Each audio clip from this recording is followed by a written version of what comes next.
Selamat datang di Science Graphic Channel. Mari kita bahas tentang kuantum gravitasi yang sangat menarik untuk dipelajari. Sejak zaman Isaac Newton hingga Albert Einstein, manusia telah berusaha memahami kekuatan yang mengatur alam semesta. Gravitasi, kekuatan tak terlihat yang menjaga planet-planet tetap pada orbitnya, telah menjadi salah satu misteri terbesar dalam sains. Tapi apa yang terjadi ketika kita mencoba memahami gravitasi dalam dunia kuantum? Dunia di mana partikel-partikel kecil berperilaku dengan cara yang aneh dan tak terduga. Inilah cerita tentang gravitasi kuantum, pertemuan antara dua teori terbesar dalam fisika, relativitas umum dan mekanika kuantum. Semuanya dimulai dengan Isaac Newton.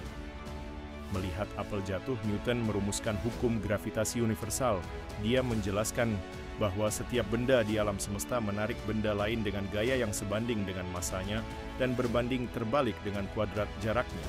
Hukum ini bekerja dengan sempurna untuk menjelaskan gerakan planet, bulan, dan bahkan pasang surut air laut. Tapi pada awal abad ke-20, Albert Einstein mengubah cara kita memandang gravitasi. Dengan teori relativitas umum, Einstein menjelaskan bahwa gravitasi bukanlah gaya seperti yang dikira Newton, melainkan kelengkungan ruang waktu yang disebabkan oleh massa.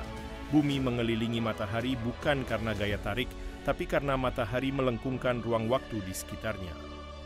Sementara itu, di dunia yang sangat kecil, dunia atom dan partikel subatomik, hukum fisika yang berlaku sangat berbeda. Di sini, mekanika kuantum memegang kendali.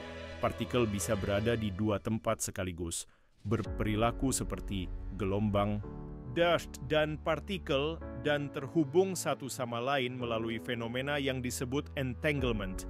Dunia kuantum adalah dunia probabilitas, ketidakpastian, dan keanehan yang sulit dipahami. Masalahnya adalah relativitas umum dan mekanika kuantum tidak bisa disatukan. Relativitas umum bekerja dengan sempurna di skala besar, planet, bintang, galaksi. Tapi ketika kita mencoba menerapkannya di skala kuantum, teori ini runtuh. Sebaliknya, mekanika kuantum tidak bisa menjelaskan gravitasi. Ini menciptakan dilema besar dalam fisika. Bagaimana kita bisa menyatukan kedua teori ini?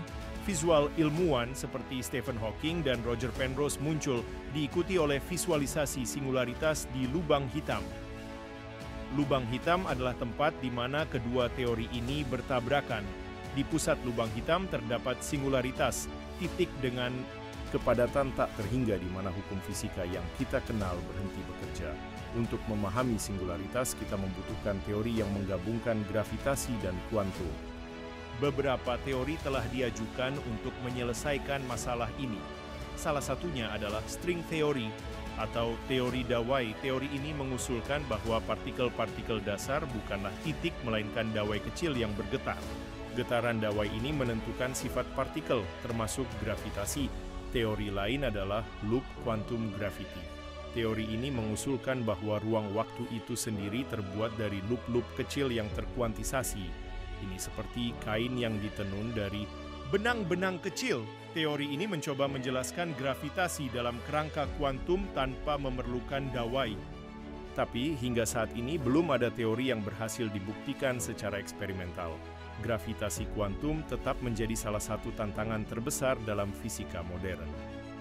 Lalu bagaimana kita bisa menemukan jawabannya? Para ilmuwan berharap bahwa eksperimen di masa depan seperti pengamatan gelombang gravitasi atau eksperimen di akselerator partikel seperti Large Hadron Collider bisa memberikan petunjuk. Mungkin lubang hitam atau bahkan alam semesta awal bisa menjadi kunci untuk memahami gravitasi kuantum. Gravitasi kuantum bukan hanya tentang menyatukan dua teori. Ini tentang memahami alam semesta kita secara lebih mendalam. Ini tentang menjawab pertanyaan-pertanyaan besar. Dari mana kita berasal? Apa yang terjadi di dalam lubang hitam? Bagaimana alam semesta bermula? Dan mungkin suatu hari nanti kita akan menemukan jawabannya. Sampai jumpa di petualangan sains berikutnya. Jangan lupa untuk like, share, dan subscribe untuk konten-konten menarik lainnya. Selamat menjelajah!